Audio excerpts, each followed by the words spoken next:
أعوذ بالله من الشيطان الرجيم. يا أيها الذين آمنوا لا تكونوا كالذين كفروا وقالوا لإخوانهم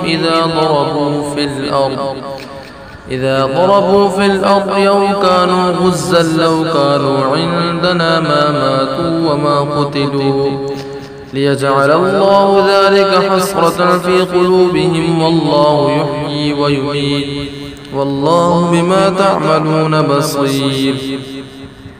ولئن قتلتم في سبيل الله أو متم لمغفرة من الله ورحمة خير مما يجمعون. ولئن متم أو قتلتم لإلى الله تحشرون. فبما رحمة من الله لنت لهم ولو كنت فظا غليظ القلب لانفضوا من حولك فاعف عنهم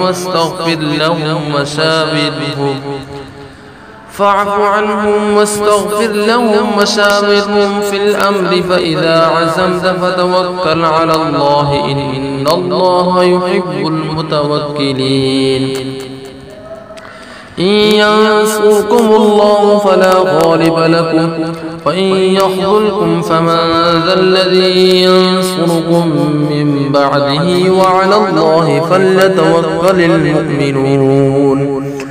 وما كان لنبي أن يغل ومن يغل يأت بما غل يوم القيامة ثم توفى كل نفس ما كسبت وهم لا يظلمون.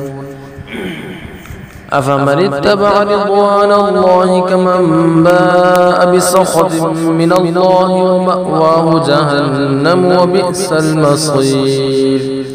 هم درجات عند الله والله بصير بما يعملون. لقد من الله على المؤمنين إذ بعث فيهم رسولا من أنفسهم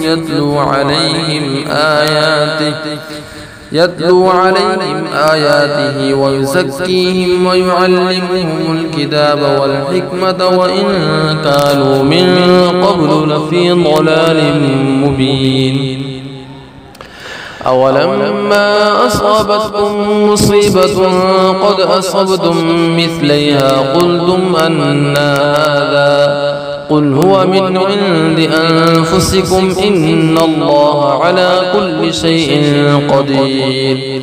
وما أصابكم يوم التقى الجمعان فبإذن الله وليعلم المؤمنين وليعلم الذين نافقوا. وقيل لهم تعالوا قاتلوا في سبيل الله أو ادفعوا قالوا لو نعلم قتالا لاتبعناكم هم للكفر يومئذ أقرب منهم للإيمان يقولون بأفواههم ما ليس في قلوبهم والله أعلم بما يكتمون.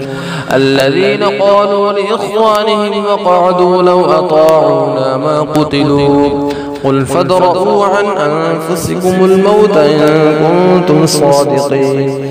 ولا تحسبن الذين قتلوا في سبيل الله أمواتا بل أحياء عند ربهم يرزقون. فرحين بما آتاهم الله من فضله ويستبشرون بالذين لم يلحقوا بهم من خلفهم ألا خوف عليهم ولا هم يحزنون. يستبشرون بنعمة من الله وفضل وأن الله لا يضيع أجر المؤمنين.